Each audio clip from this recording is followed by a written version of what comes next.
Do you know what time it is? It's supernatural story time. And if you're easily scared, and even if you're not, there's only one thing left to do. Just turn off the lights, because these are stories that you listen to only in the dark. True and Terrifying Stories, Volume 6, Story 1. This happened to me about 35 years ago. I was a town kid. Didn't have a gun in the house, no one hunted. By the time I was 10 or so, no one even gardened anymore either. Pure greenhorn in the woods. I was dating a boy who was born with a gun in his hands, and he decided I should go deer hunting. He prepared me over several weeks. This was before hunter safety courses, and he took me out to learn about shooting, safety, etc. When opening day rolled around, I was prepared. Left his house well before sunup, as he and his brother were going to park me at a spot they thought would be a good one while they went on to their deer stands. Their house was near the hunting spot, so we walked about 2 miles, and they took me over a little knoll and sat me down in a small thicket of oak and scrub, but no way thick. It was pitch black in there, with just the stars above me. I was on a bluff above Truman Lake, and I sat with my back to a small oak and listened to the water lapping far below me. I was just listening to the night sounds and waiting for some sign of daylight, which was some ways off yet, when I felt rather than heard something at about my 10 o'clock. The same feeling that many describe as being watched. And yes, the hair was standing on end. I turned my flashlight on the spot, and holy hell, about 25 or 30 feet away from me, something. It still makes me sick at my stomach just thinking about it. I almost threw up right there, but I managed to grab my gun at 30-30 and get up and run like hell. It wasn't Bigfoot. I don't know. Some kind of huge, monstrous something with eyes just looking at me. Didn't run after me. As I said, I wasn't in thick brush. This area had been logged off in the not-too-distant past, and the trees weren't all that big. When I got up on the gravel road, it was just barely beginning to turn light in the eastern sky, and I ran like a scared rabbit all the way back to my boyfriend's house. Later in the morning, I convinced myself that it was all in my head, and daylight was making me a lot more brave, and I went right back to my spot. In the exact spot that the thing, whatever it was, had been standing was a nice little clearing. I sat down, opened my thermos that I'd left when I hightailed it out of there, and had some tea, and then was quiet, just as my boyfriend had taught me, and had a beautiful little doe walk right up to my shoulder. But that was the end of my hunting. I did marry the boy, who fancied himself a mountain man, and we moved to Montana, and I taught myself to garden, can, cook on a wood stove, chop the wood that went in it, and cook every variety of animal you can imagine. But I was never the one to go in the dark to get it. Story number 2. One time, me and 2 of my friends were camping out on a hill called Karhuvori, which means, well, Bear Mountain. But I doubt it has anything to do with bears. Sits on a pretty small island. Anyway, we were there just to spend one night in a tent and have some fun. We climbed up and sat up the tent about 100 to 200 meters away from the bird viewing tower on the top. We made some food and talked about stuff, and finally we went to sleep. It was absolutely pitch dark outside as we crawled into our sleeping bags. After we had been lying silent for a while, we heard a beep and another, similar as you get from walkie-talkies. We all sat up and I listened. We kept hearing it. Beep, beep. And I asked my friend to check out his walkie-talkies in case he'd accidentally somehow turned it on. But as he took a look at them, there were no batteries in it. There was absolutely no device which we had where the beeping noise could have come from. So we all sat up in the tent in the middle of the dark forest and listened carefully. The beeping noise continued, but we could hear it moving. It went further first, and then it came closer. It circled once around the tent, and then it went further and further until it disappeared. We went out with flashlights while squeezing our knives and didn't see anything anywhere. No footprints, nothing. To this day, we have no idea what it was. But I was thinking it might have been a dog with a tracking collar, but I'm not sure if they make that kind of noise or not. Overall, it was creepy, and I know no one could have found us in the forest without using a flashlight or making some other type of noise. Next story. My parents had the insight, even though they had money, to buy a modest house on the edge of a national forest preserve. I spent my youth hiking, running, biking, and backpacking through that area at all times of the year and at all times during the day.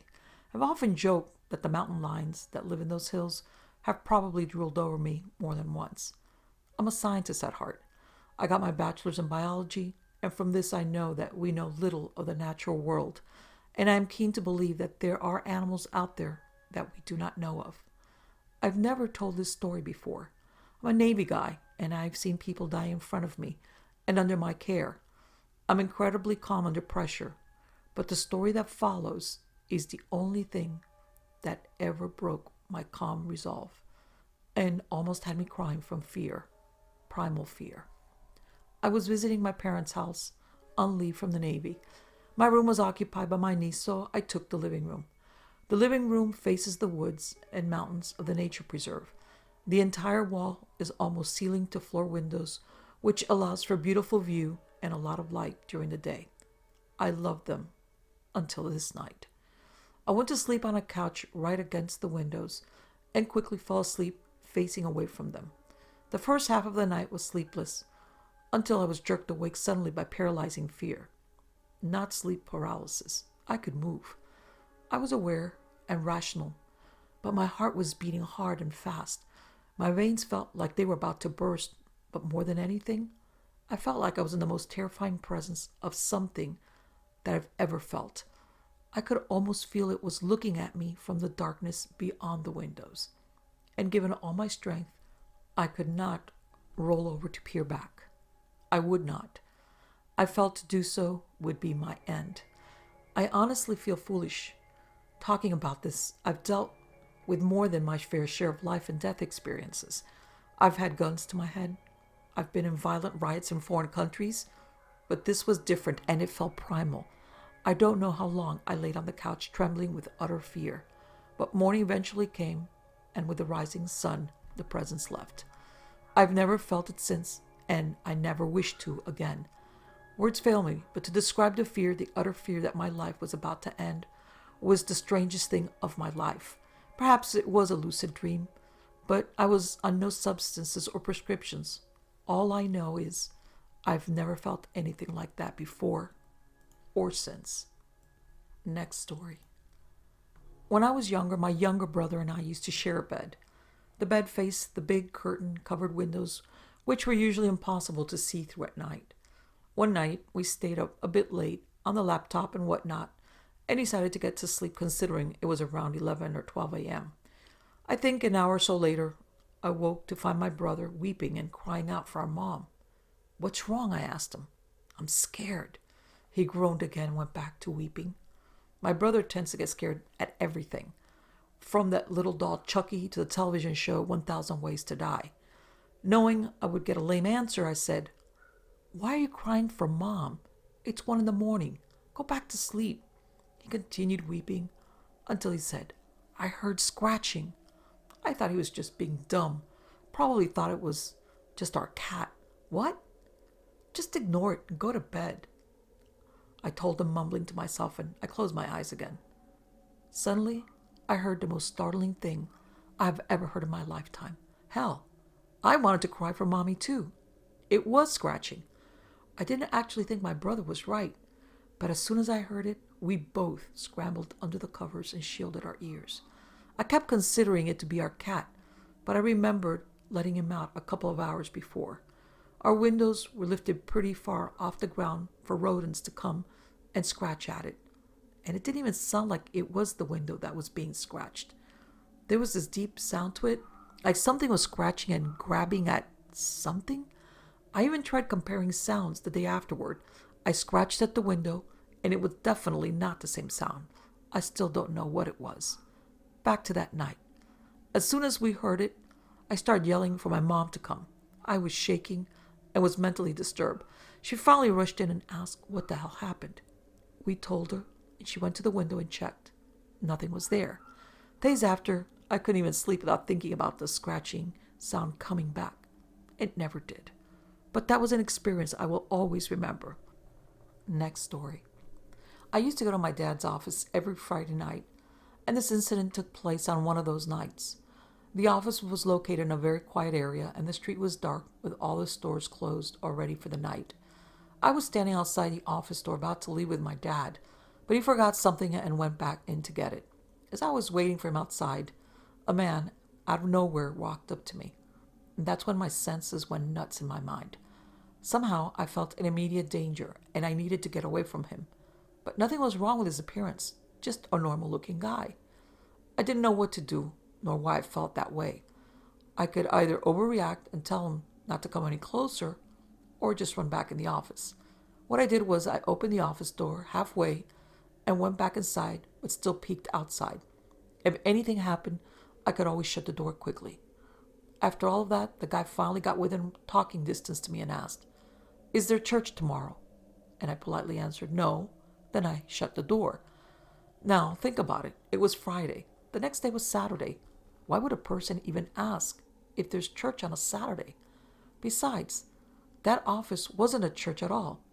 It was a church-related office, but it was more of a business office and wasn't used for church gatherings. So that kind of like walking up to any other business office and asking about church. Even if there would be an explanation for this question, I still couldn't forget that feeling of I need to get away and avoid contact at all costs when he approached me.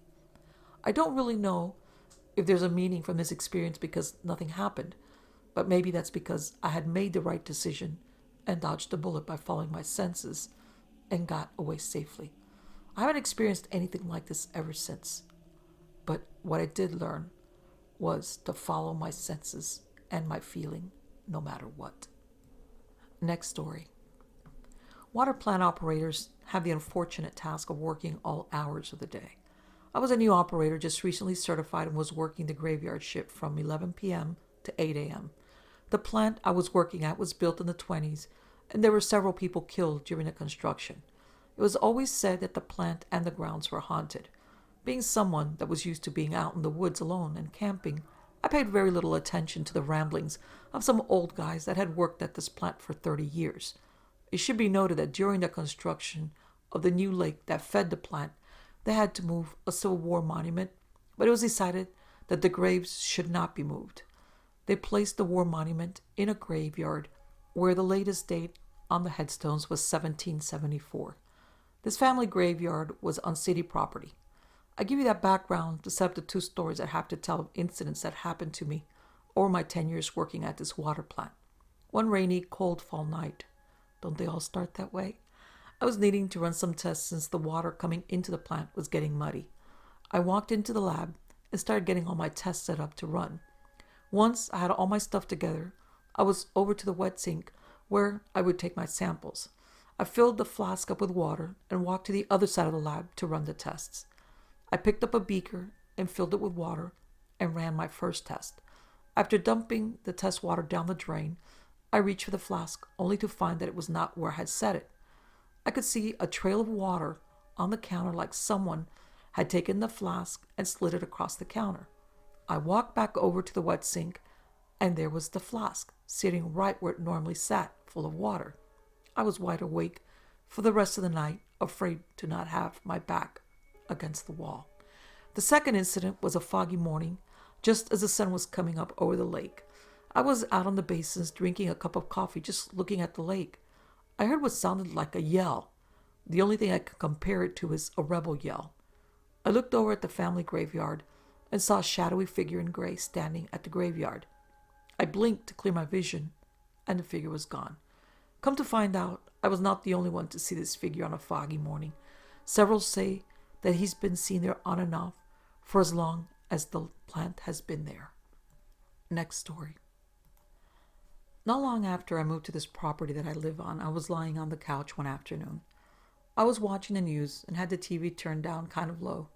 I wasn't sleeping, not dozing. And then I heard a woman's voice right next to my ear say my name softly. It wasn't my mother's voice, nor anyone else's I recognized. Occasionally, I would smell a perfume. It would literally waft right in front of me like a little breeze of fragrance. Would last maybe a minute or two at most and then be gone. I was never able to pinpoint the exact fragrance, but it was one I had smelled before, maybe something like Air du Temps. Not a modern fragrance. It was one I had smelled many times before on many different women. For a while, I thought I was having a stroke or some odd neurological symptom, but it obviously wasn't that. The fragrance eventually stopped happening, and I never heard the voice again. Then I had another experience. I went to the Valley Forge site many years ago. It was early October. I was going to my car to leave, and I noticed a man walking behind me, maybe 50 feet back.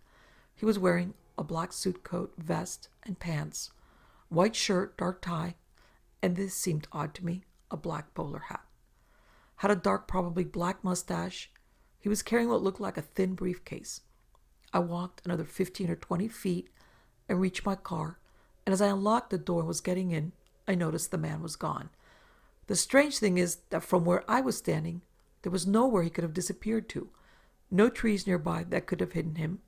No outbuilding or restroom, no trash receptacle or other vehicle that he could possibly have gotten into in the time that it took me to walk that short distance, even if he had broken into a run.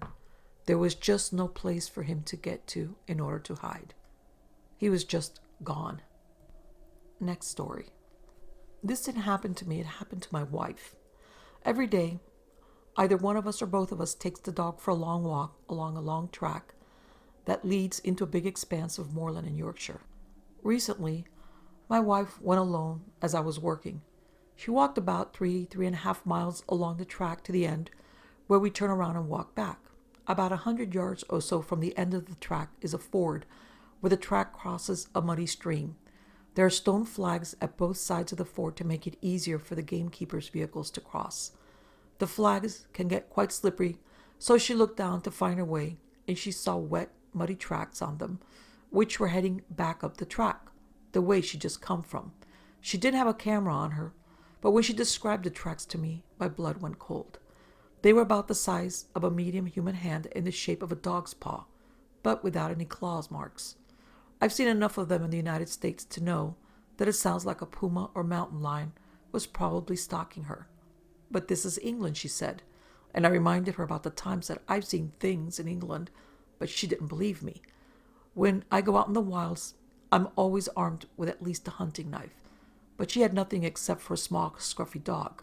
She agreed to carry a pointy stick up there when she's alone. We used to go in any weather, even in the dark, but I think we'll walk somewhere else when the dark nights arrive.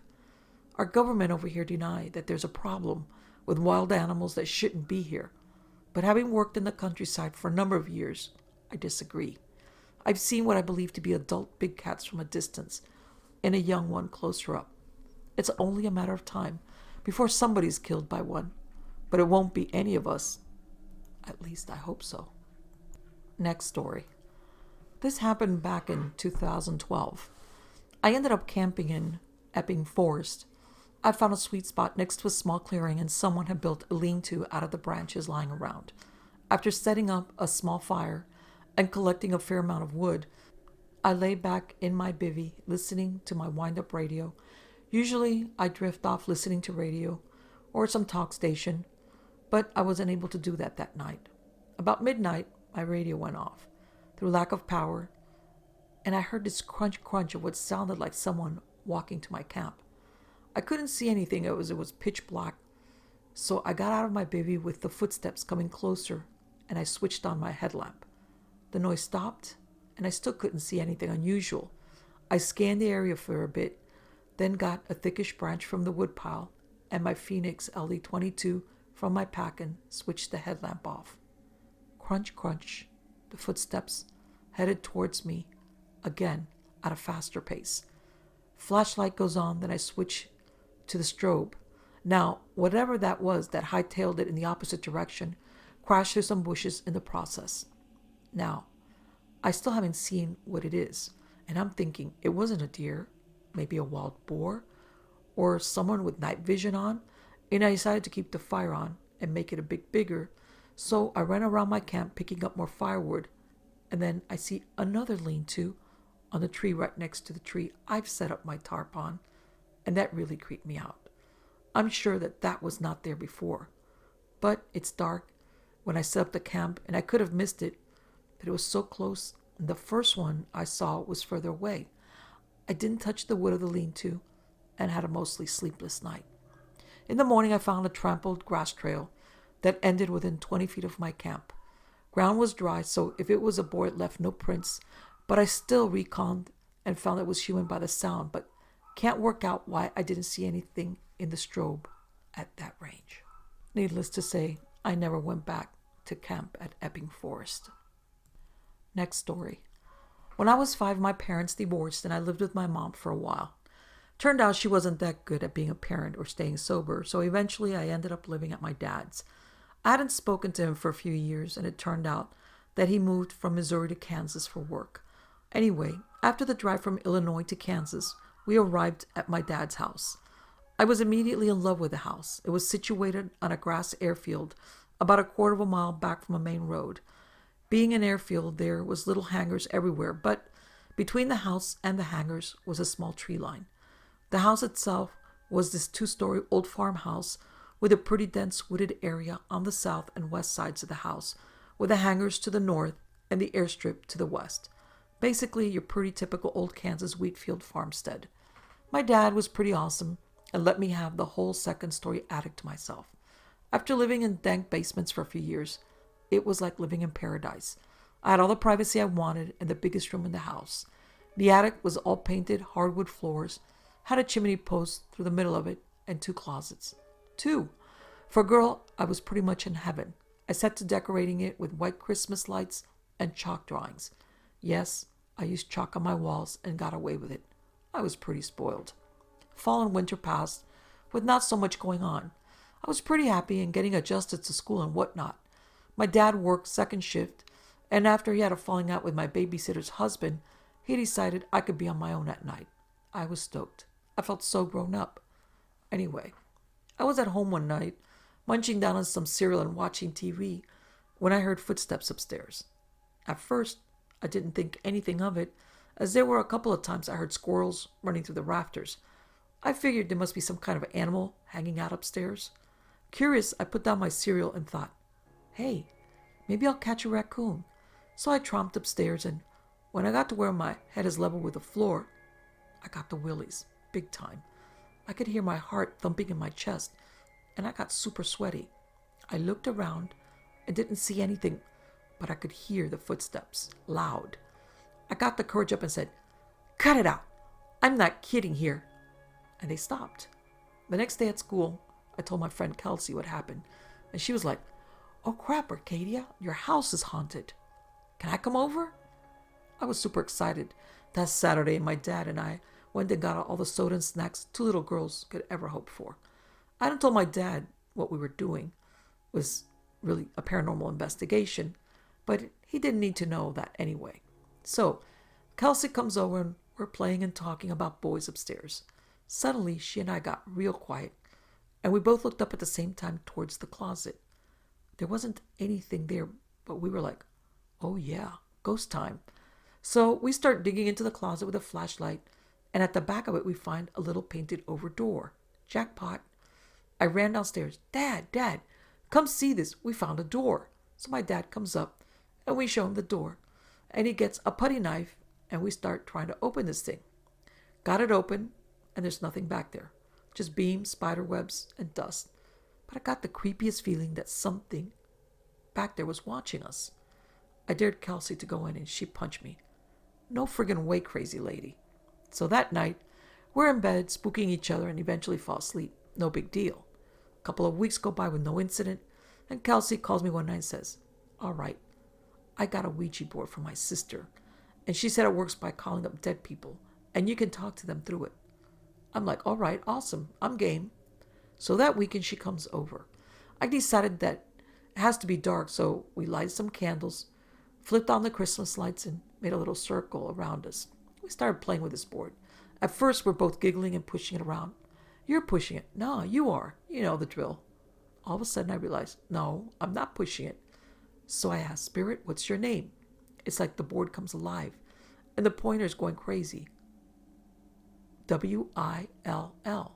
I say, your name is Will? The pointer flies over to yes. At that second, all the candles blew out. Kelsey screamed her head off, and all the Christmas lights came crashing down. I started screaming myself, and we ran downstairs. We were both yelling at my dad.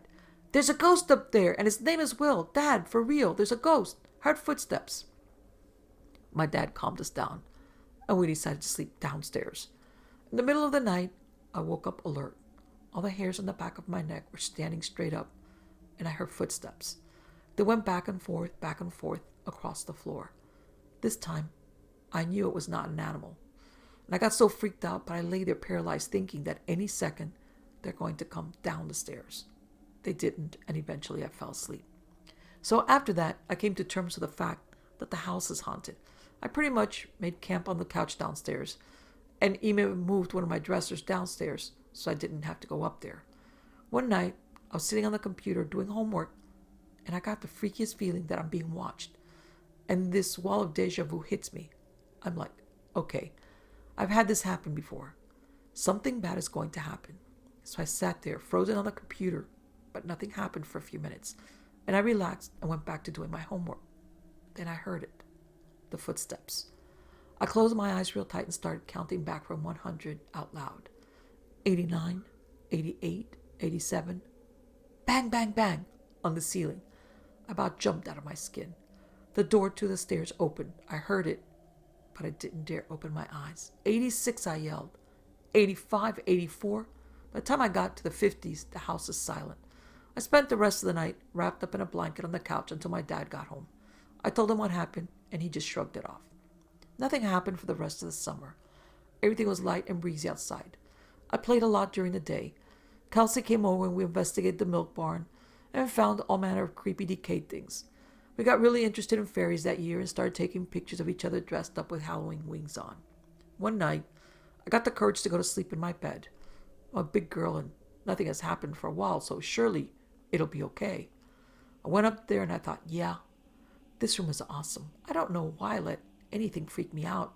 So cool up here, even if it is haunted. Oh well. That night, after reading for a while, I fell asleep. I was having a pretty good dream when all of a sudden, right in the middle of it, I started feeling like I'm choking.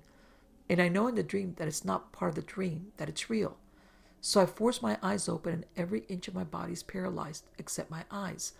I look, and at the side of my bed there's a black figure standing. I know it's a man. I know it's real. And I know it's wearing a hat and staring at me. About that time, I started to feel scream come up. It blows away. It's as if a strong wind had come up and this figure were nothing but smoke and it's blown away. About this time I realized I can move. I grabbed my blankets and a pillow and stumbled and ran downstairs. Needless to say, from that time that it happened until I moved out when I was 18, I never really ever slept up there again unless I was grounded to my room. That was the worst possible punishment my dad could give because he knew it freaked me out to be up there. Every so often I would hear the footsteps, but I never again saw Will. Next story. I grew up in Middle Tennessee, about 1 mile from the Tennessee-Kentucky state line. There is actually a road there named State Line Road, which is where this took place. Now keep in mind, I grew up in the country. Nearest neighbor was about 5 miles away and town was about 20 miles. And not much spooked me. There was an old house on that road we called the Old Stovall Place. The story was that an old man named Stovall killed his wife and daughter and then killed himself in that house. I knew the man who owned it and had been in and around it many times while working for him in his tobacco fields as a teenager, and always had a very uneasy feeling while there. There was a bridge out there that we used to go to and party at because there were no houses anywhere around. Me and 3 of my friends, along with our girlfriends, were going to party at the bridge one Saturday night, but I told my buddies we should stop by the Stovall Place to get the girls creeped out a little and then go to the bridge. We arrived at the house after dark. All the party supplies were still untouched, by the way, and went in the side door which entered through the kitchen. There were 2 rooms in the back of the house, the kitchen, the dining room, and 2 rooms in the front, with a hallway and a stairway splitting the front 2 rooms. Once we got in, I had that feeling, the one telling you to get out, but I ignored it. We investigated the back 2 rooms, and the girls were getting freaked out a little, which was our goal.